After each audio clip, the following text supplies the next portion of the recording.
శ్రీ విఘ్నేశ్వరాయ నమః. శ్రీమాత్రే నమః. శివాయ గురవే నమః. నారాయణం నమస్కృత్య నరం చైవ నరోత్తమం దేవీం సరస్వతీం వ్యాసం తతో జయం దీరయేత్. నమః శివాభ్యాం నవయౌవనాభ్యాం పరస్పరాశ్లిష్టవపుర్ధరాభ్యాం నగేంద్రకన్యా వృషకేతనాభ్యాం నమో నమః శంకర పార్వతీభ్యాం. ప్రియ భగవద్బంధువులారా, మనం నిన్నటి రోజున శివ మహాపురాణాన్ని ప్రారంభం చేసుకున్నాం. విద్యేశ్వర సంహితలో నిన్నటి రోజున ముందుగా పీఠిక చెప్పుకున్నాం. ఆ తర్వాత రోమహర్షణుడు అని పేరు పొందినటువంటి సూతుడికి ఋషులు ఏమని ప్రశ్నించారో చెప్పుకున్నాం. ఆ ఋషులు అడిగినటువంటి ప్రశ్నలకి ఆ సూత పౌరాణికుడు చెప్పినటువంటి జవాబులు చెప్పుకున్నాం. అలాగే కలియుగ లక్షణాలు చెప్పుకున్నాం. శివపురాణ పరిచయం కూడా చేసుకొని ఈ రోజున రెండో భాగంలో ప్రవేశిస్తూ ఉన్నాం. శివుడి యొక్క సంపూర్ణమైనటువంటి అనుగ్రహంతో ఈ భాగంలో ముందుగా ఈ శివ మహాపురాణంలో ఉన్నటువంటి సంహితలేంటి, శ్లోకాల సంఖ్య, వీటి గురించి మాట్లాడుకుందాం. ముందుగా ఈ శివ మహాపురాణం వేద సమానమైంది. ఇది మొట్టమొదట పరమేశ్వరుడి చేత చెప్పబడింది. ఇందులో విద్యేశ్వర సంహిత, రుద్ర సంహిత, వినాయక, ఉమా, మాతృ, ఏకాదశ రుద్ర, కైలాస, శతరుద్ర, కోటి రుద్ర, సహస్ర కోటి రుద్ర, వాయు సంహిత, ధర్మ సంహితలు అనేటువంటి ఖండాలున్నాయి. అయితే ఈ 12 సంహితలు మహాపుణ్యప్రదాలైనవి. వీటిలోని శ్లోక సంఖ్య చెబుతాను వినండి అంటున్నారు సూతుల వారు. విద్యేశ్వర సంహితలో 10,000 ఉన్నాయి శ్లోకాలు. రుద్ర, వినాయక, ఉమా, మాతృ సంహితలలో ఒక్కొక్క దానిలో 8,000. ఏకాదశ రుద్ర సంహితలో 13,000 శ్లోకాలు. కైలాస సంహితలో 6,000 శ్లోకాలు. శతరుద్ర సంహితలో 3,000 శ్లోకాలు. కోటి రుద్ర సంహితలో 9,000 శ్లోకాలు. సహస్ర కోటి రుద్ర సంహితలో 11,000 శ్లోకాలు. వాయు సంహితలో 4,000 శ్లోకాలు. ధర్మ సంహితలో 12,000 శ్లోకాలు.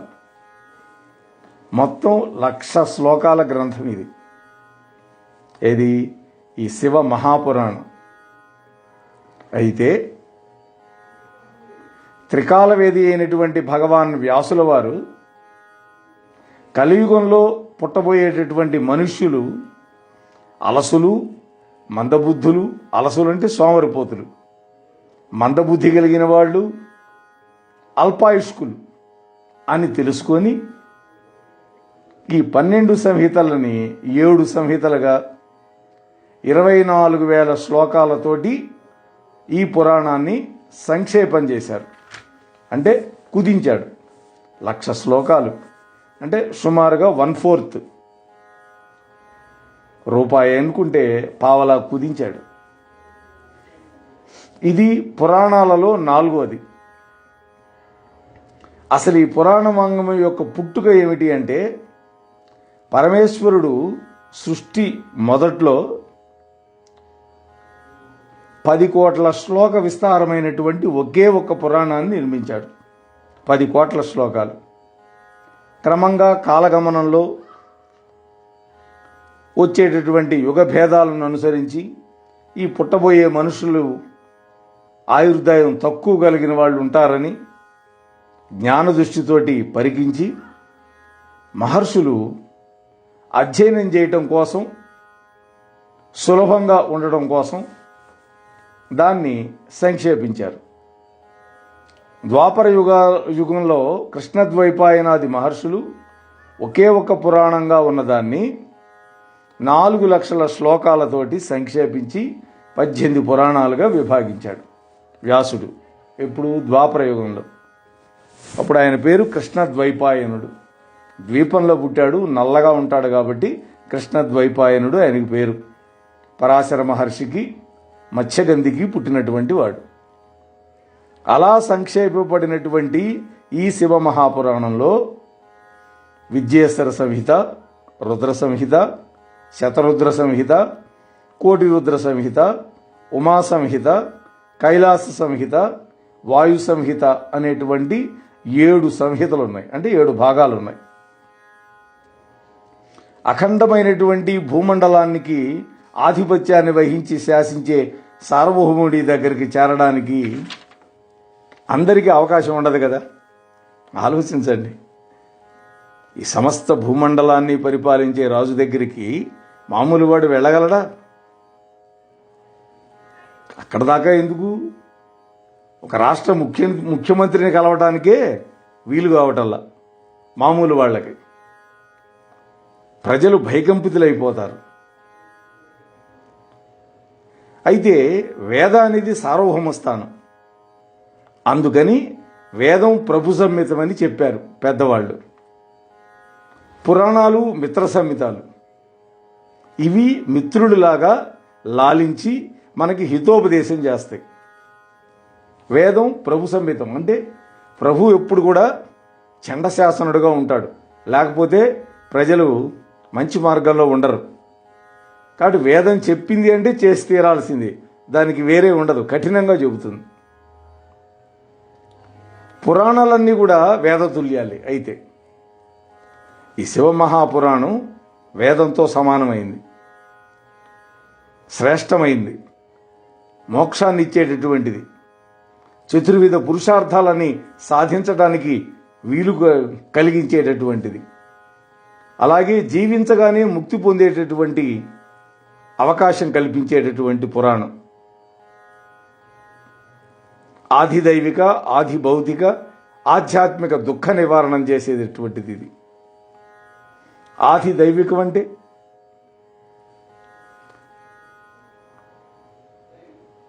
మనకి తెలియకుండానే వస్తాయి. అంటే దేవతలను మనం అవమానం చేయటం వల్ల, దేవతలకు సక్రమంగా పూజలు చేయకపోవటం వల్ల దేవతలు కల్పించేటటువంటి కష్టాలవి. ఆది భౌతికం అంటే మనకు వచ్చే రోగాలు, రొస్టులు, ఇటువంటివి. ఈ ఆది దైవికాల్లోనే భూకంపాలు ఇటువంటివి కూడా ఉంటాయి. ఆధ్యాత్మికం అంటే ఏంటి? మానసిక రోగాలు.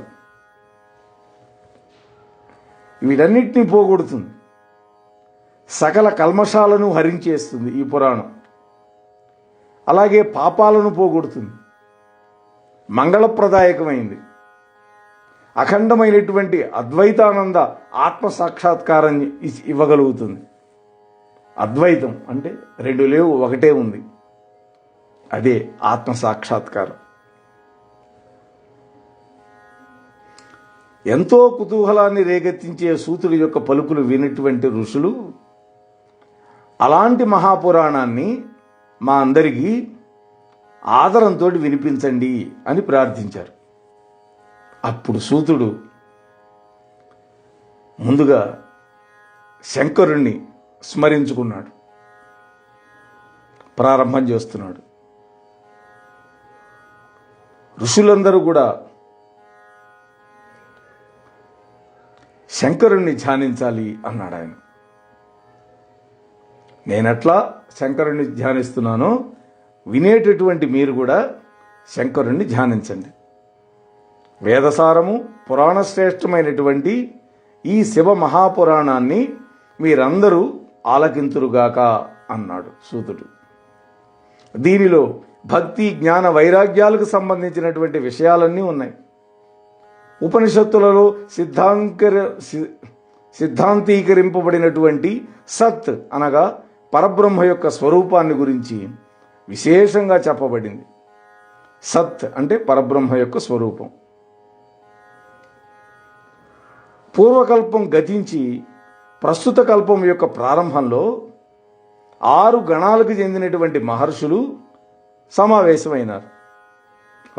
వాళ్ళకి పరబ్రహ్మాన్ని గురించినటువంటి చర్చ జరిగింది. సూతుడు చెప్తున్నాడు మహర్షులకి,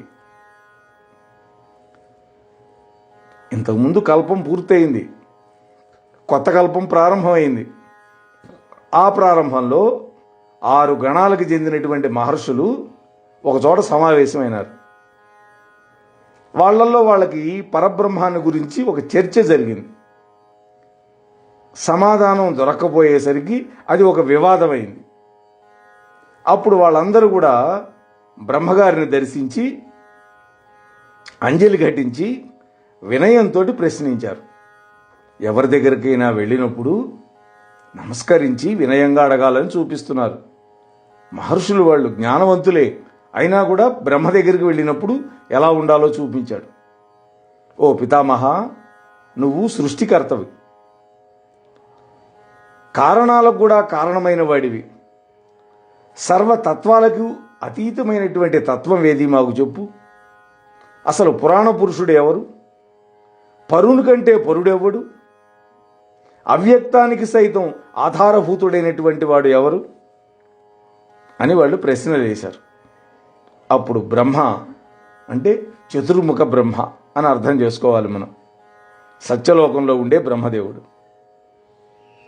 మహర్షులారా, సావధానంగా వినండి. ఎవరిని గురించి చెప్పడానికి వాక్కుకు సామర్థ్యం లేదో, ఎవరిని మనస్సు కూడా ఊహించలేదో, ఇంద్రియాలు పంచభూతాలతో కూడినటువంటి ఈ సమస్త జగత్తు ఎవడి నుండి ఉద్భవిస్తూ ఉన్నదో, త్రిమూర్తుల కంటే కూడా ఎవరు పూర్వుడో అంటే ముందరివాడో అటువంటి వాడు మహాదేవుడు ఒక్కడే అన్నాడు. ఈ మహాదేవుడు అనేటువంటి పేరు శివుడు ఒక్కడికే ఉంది, ఇంకెవరికి లేదు. ఆయన సర్వజ్ఞుడు అంటే అన్నీ తెలిసినవాడు. జగదీశ్వరుడు అంటే జగత్తుకు నియామకుడు. పరాభక్తితోటి ఆయనను దర్శించడం కంటే వేరే మార్గం లేదు. రుద్రుడు, హరిహరులు, ఇంద్రాది దేవతలు పరాభక్తి తత్పరులై నిత్యము ఆయన యొక్క దర్శనం కాంక్షిస్తూ ఉంటారు. అయితే శివభక్తి ఒక్కటే మోక్షకారకం. లోకంలో చెట్టు నుండి విత్తనం, విత్తనం నుండి చెట్టు ఎలా ఉద్భవిస్తున్నాయో అలాగే దైవానుగ్రహం వల్ల భక్తి, భక్తి వల్ల దైవానుగ్రహం లభిస్తాయి. విత్తనము చెట్టు ఉపమానం వేశాడు ఇక్కడ. భక్తి వల్ల దైవానుగ్రహం, దైవానుగ్రహం వల్ల భక్తి లభిస్తాయి. కాబట్టి ఓ ఋషులారా, అటువంటి మహాదేవుని యొక్క అనుగ్రహం కోసం మీరందరూ భూలోకానికి వెళ్ళి 1000 సంవత్సరాల పాటు దీర్ఘ సత్రయాగాన్ని అనుష్ఠానం చేయండి. భూలోకం ఒక్కటే కర్మభూమి చూడండి. అందుకనే భూలోకంలో పుట్టినవాడే అదృష్టవంతుడు. దేవతలకు కర్మ చేసే అవకాశం లేదు. వాళ్ళ పుణ్యం కనుక పూర్తయిపోతే క్షీణే పుణ్యే మర్త్యలోకం విశంతి, భగవద్గీత. పుణ్యం అయిపోతే కిందకు దోసేస్తారు, మళ్ళీ తల్లి గర్భంలో పడి మళ్ళీ యోని మార్గం ద్వారా రావాల్సిందే. కాబట్టి భూలోకం అనేది ఒక్కటే కర్మభూమి. అందులో మన భారతదేశం మహోత్కృష్టమైనటువంటిది. యజ్ఞేశ్వరుడైనటువంటి శివుడి యొక్క అనుగ్రహం వల్ల మాత్రమే వేద విద్యాసారమైనటువంటి సాధ్యాసాధనాలు మనకు తెలుస్తాయి. అంటే ఏదైతే సాధించాలో దానికి కొన్ని సాధనాలు కావాలి. అవి తెలియాలంటే శివుడి యొక్క అనుగ్రహం ఉండాలి. అనగానే మహర్షులు, పితామహ, లోకంలో సాధింపవలసినటువంటి వాటిల్లో ఉత్తమమైన సాధ్య వస్తువు ఏది అని అడిగారు. అలాగే దానికి ఉత్తమమైనటువంటి సాధనం ఏంటి? సాధ్యం అంటే సాధింపబడవలసింది. సాధించాలంటే ఒక సాధనం కావాలి, ఒక పరికరం. సాధకుడు ఎట్లా ఉంటాడు? మాకు ఈ సాధన స్వరూపాన్ని గురించి చెప్పండి అని ఈ మహర్షులు బ్రహ్మదేవుడిని అడిగారు. అప్పుడు బ్రహ్మ చెబుతున్నాడు, నాయనా మహర్షులారా, శివుడి యొక్క పదాన్ని పొందటం ఒక్కటే సాధ్యం అన్నాడు. సాధించవలసిన పని ఏమిటంటే శివ పదాన్ని పొందటం. శివభక్తి ఒక్కటే సాధన. దానికి ఏముండాలి? భక్తి ఉండాలి. ఈశ్వరుడి పట్ల భక్తి ఉంటే అప్పుడు ఆ శివుడి యొక్క స్థానానికి వెళ్ళగలుగుతాడు. శివపదము అంటే శివుడు ఉండేటటువంటి ప్రదేశం.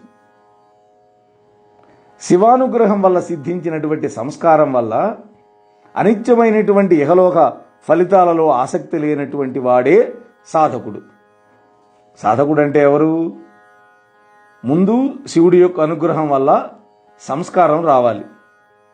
ఆ తర్వాత అనిత్యమైనటువంటి ఈ లోకంలో ఉండేటువంటి ఫలాల మీద ఆసక్తి లేకపోతే వాడు సాధకుడు అవుతాడు. అలాగే వేదోక్త కర్మలను నిష్కామంగా ఆచరించి వాటి యొక్క ఫలితాన్ని పరమేశ్వరుడికి గనక అర్పిస్తే ఆ సాధకుడు సాలోక్య, సామీప్య, సారూప్యాది ఫలాలను పొందుతాడు. అంటే మోక్షాన్ని పొందుతాడు. 3 రకాల మోక్షాలు చెప్పాడు ఇక్కడ. అయితే మోక్షం పొందాలంటే ఏం చేయాలంటున్నాడు? కర్మ చేయి. ఎట్లా చేయాలి? నిష్కామంగా చేయి కర్మ. ఆ కర్మ ఫలితాన్ని ఆశించొద్దు. అదంతా పరమేశ్వరార్పణమస్తు అను. నీ మీద పెట్టుకోబాక నిమిత్తం. అప్పుడు అటువంటి సాధకుడు ముందుగా సాలోక్యం అంటే శివుడు ఏ లోకంలో ఉంటాడో ఆ లోకంలో వెళ్ళగలుగుతాడు. తర్వాత సామీప్యం, శివుడికి దగ్గరగా ఉండగలుగుతాడు. మూడోది సారూప్యం, శివుడి యొక్క రూపంలో ఉంటాడు. శివుడు ఎట్లా ఉంటాడో ఈ భక్తుడు కూడా, ఈ సాధకుడు కూడా అలానే ఉంటాడు. కాబట్టి ఈ 3 రకాల ముక్తులు క్రమంగా పొందుతాడు. భక్తి యొక్క తీవ్రతను అనుసరించి ఫలప్రాప్తి ఉంటుంది. అంతే కదా. మనం ఒక పని చేస్తున్నాము అంటే ఆ పని చేసే పూనిక, పట్టుదల వాటి మీదే కదా ఆధారపడి ఉంటుంది. ఒకడు పరుగు పందానికి వెళ్ళాడు, వాడి శక్తినంతా కూడా తీసుకొని పరిగెత్తితే గెలుస్తాడు. కానీ అందరితో పాటు నేను అంటే కుదరదు కదా. భక్తిలో అనేక సాధనాలు ఉన్నాయి. వాటిని సాక్షాత్తు ఈశ్వరుడే బోధించాడు. వాటిని సంక్షిప్తం చేసి మీకు సారాన్ని మాత్రం అందిస్తాను. అప్పుడు శివుడి యొక్క స్థానాన్ని పొందడానికి మహాసాధన మాత్రమే మార్గం అవుతుంది. మహామహితోపేతమైనటువంటి శివుడి యొక్క గాథలని చెవులతో వినడం, ఆయన మహిమని వాక్కుతోటి కీర్తించడం, ఆయనని ఎల్లప్పుడూ మనస్సులో ధ్యానించడం, ఈ మూడింటిని కలిపి మహాసాధన అంటారు. మొట్టమొదటి మహాసాధనకి 3 మార్గాలు చెప్పాడు. మొట్టమొదటి మార్గం ఏం చేయాలి? చెవులతోటి శివుడి యొక్క కథలు వినడం. రెండోది నోరిచ్చాడు దేవుడు, ఆ నోటితోటి అంటే మాటతోటి మహిమలను కీర్తించటం. అలాగే ఎల్లప్పుడూ శివుణ్ణే మనస్సులో ధ్యానించుకోవటం. ఈ మూడింటిని కలిపితే మహాసాధన అవుతుంది. ఇది వేద సంహితమైనటువంటి మార్గం, వేదం చెప్పిన మార్గం. మీరు ఈ సాధనతోటి సర్వోత్కృష్టమైనటువంటి సాధ్యాన్ని పొందుతారు. ఇక్కడ సాధ్యం ఏంటి? శివుడి యొక్క స్థానాన్ని పొందటం. సర్వార్థ సాధకమైనటువంటి ఈ సాధనాన్ని తత్పర బుద్ధితోటి మీరు అనుష్ఠానం చేయండి. అంటే అది తప్ప వేరే దిక్కు లేదు అనేటువంటి ఆలోచన మనసులో పెట్టుకొని అనుష్ఠానం చేయాలి.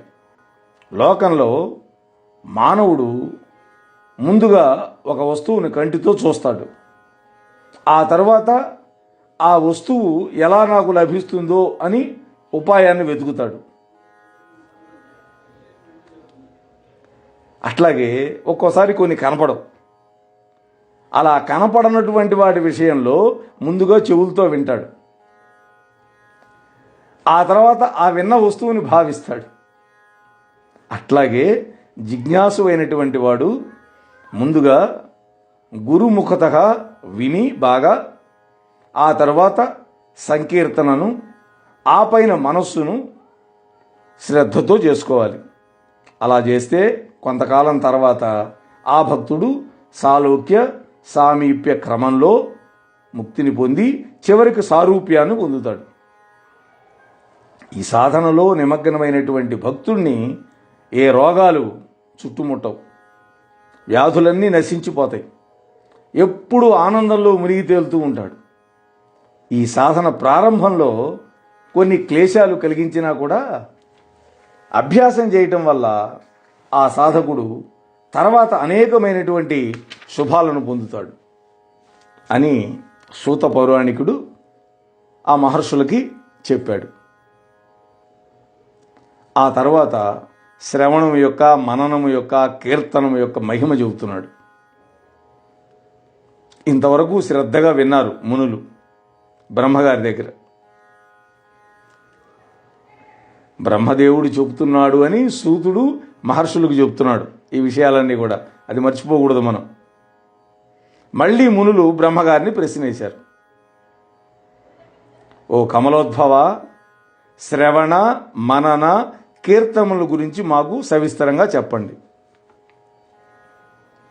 ఋషుల యొక్క ప్రార్థన మన్నించి వాళ్ళ యొక్క శ్రద్ధాభక్తులను గమనించినటువంటి పితామహుడు బ్రహ్మగారు చెబుతున్నాడు. మహర్షులారా, శివపూజ, శివుడి యొక్క మంత్రజపం, శివుడి యొక్క గుణాలను, రూపాన్ని, లీలలను, ఆయన యొక్క అనంత కళ్యాణ నామాలను వేద సంహితమైనటువంటి మనస్సుతోటి సర్వకాల సర్వావస్థల యందు చింతిస్తూ ఉండటమే మననం చేయటం అన్నాడు. మననము అంటే చింతించటం, మనస్సులో చింతించడం అంటే ఏడవటం అని కాదు. ఇక్కడ చింతన అంటే పదే పదే పదే పదే మనస్సులో అనుకోవటం.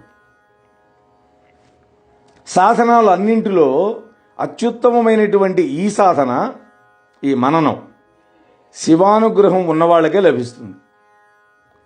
అలాగే ఆ తరువాత శంభుని యొక్క ప్రతాపం, గుణాలు, రూపం, లీలా విశేషాలు, నామ వైభవాలు అన్నింటినీ కూడా వాద్య సహకారంతో రాగయుక్తంగా గాన రూపంగా కానీ, వేదాధ్యయన రూపంగా కానీ, లేదా దేశ భాషలలో స్పష్టమైనటువంటి వాక్కుతో కానీ రసవంతంగా కీర్తించటం, దీన్ని కీర్తనము అంటాం.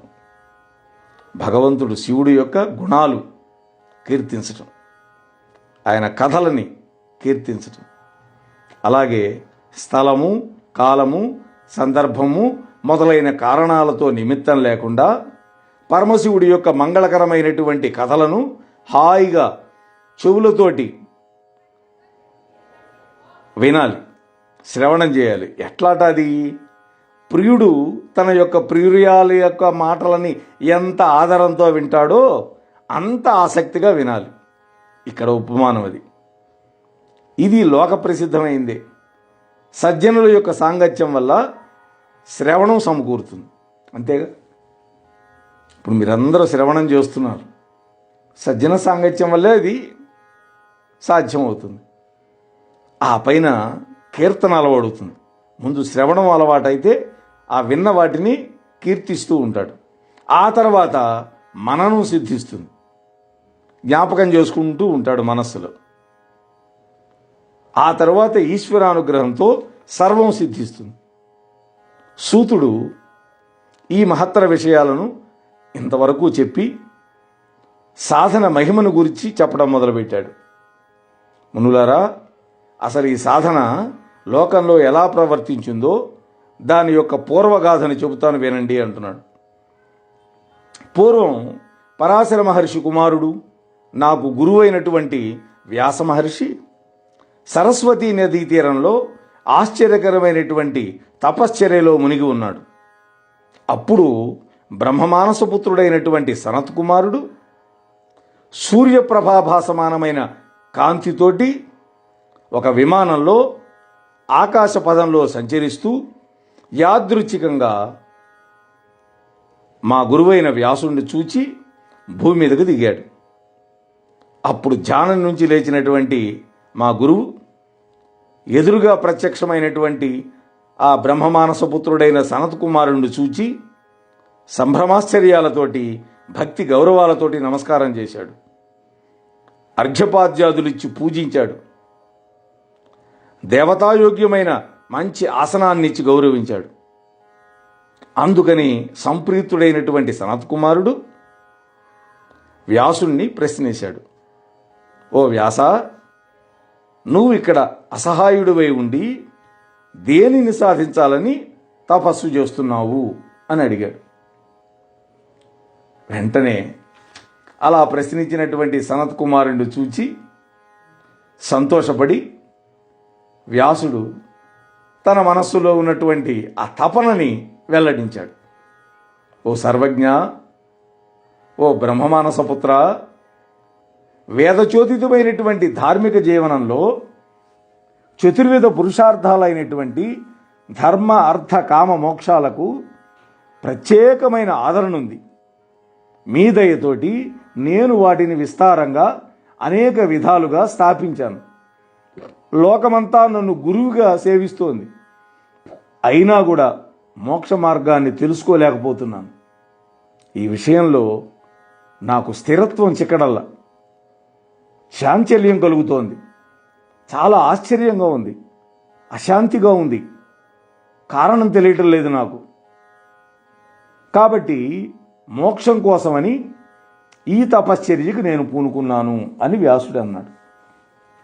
అప్పుడు ఆ వ్యాసుడి యొక్క ఆవేదనని, జిజ్ఞాసని, అంతరంగాన్ని అర్థం చేసుకున్నటువంటి ఆ సనత్కుమారుడు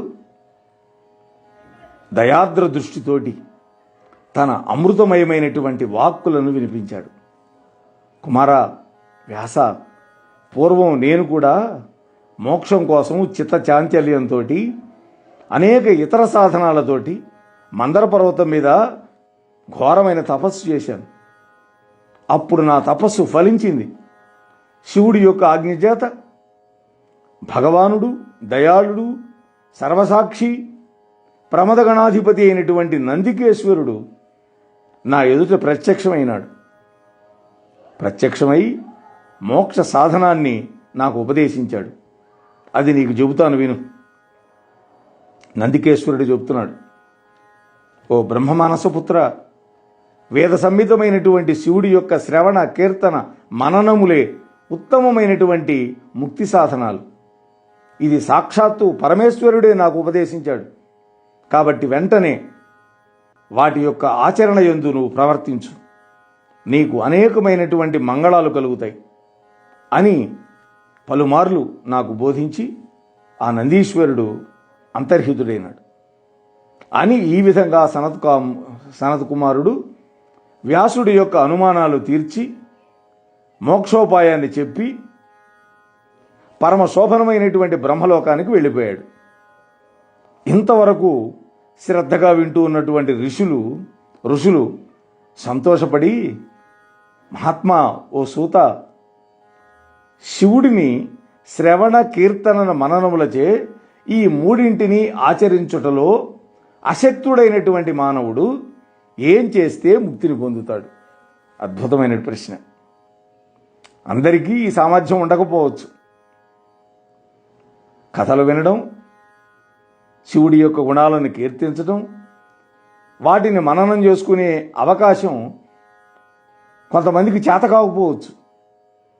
మరి అటువంటి మానవుడు కూడా మోక్షం పొందాలని అనుకుంటాడు కదా, వాడికెట్టా మోక్షం కలుగుతుంది అని ప్రశ్న వేశారు. అప్పుడు లింగము, మూర్తి గురించి చెప్తున్నాడు సూతుల వారు. ఓ మునులారా, మహాసాధన అని చెప్పబడే ఈ మూడింటిని ఆచరించలేనటువంటి మానవుడు శివుడిని లింగమునందు గాని, మూర్తి యందు గాని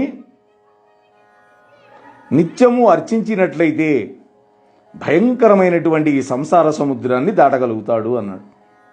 అంటే లింగ రూపంలో కానీ, మూర్తి రూపంలో కానీ, అంటే కాళ్ళు, చేతులు, ముఖం ఉండేటువంటి రూపం, వంచన లేకుండా సంపాదించినటువంటి డబ్బుతోటి శక్తిని మించి వ్యయం చేయకుండా అర్చించాలి. చూడు, ఖర్చు ఎప్పుడు కూడా అప్పులు చేసి చేయకూడదు. మనం సంపాదించిన దాంట్లో ధర్మంగా సంపాదించి అందులో నుంచి ఖర్చు పెట్టాలి. ఏది? శివుడి యొక్క అర్చనకి. సర్వజ్ఞుడు సర్వాంతర్యామి అయినటువంటి మహాదేవుడికి మనోనైర్మల్యం, దృఢమైనటువంటి భక్తి ప్రధానమైనవి, అంతే తప్ప ఇతరులము కానే కావు. చూడండి, ఈశ్వరుడికి ఎలాంటి వాళ్ళంటే ఇష్టం? మనస్సు నిర్మలంగా ఉండాలి, అలాగే దృఢమైనటువంటి భక్తి. ఈ రెండు కనుక అర్హతలు ఉంటే చాలు. వాడి దగ్గర డబ్బు ఉందా లేదా ఇవన్నీ ఆయనకు అనవసరం. మోహనవాణి తెలుగు పోడ్కాస్ట్ ఛానల్ని లైక్, షేర్, సబ్స్క్రైబ్ చేయండి. ప్రక్కనున్న గంటను మ్రోగించండి.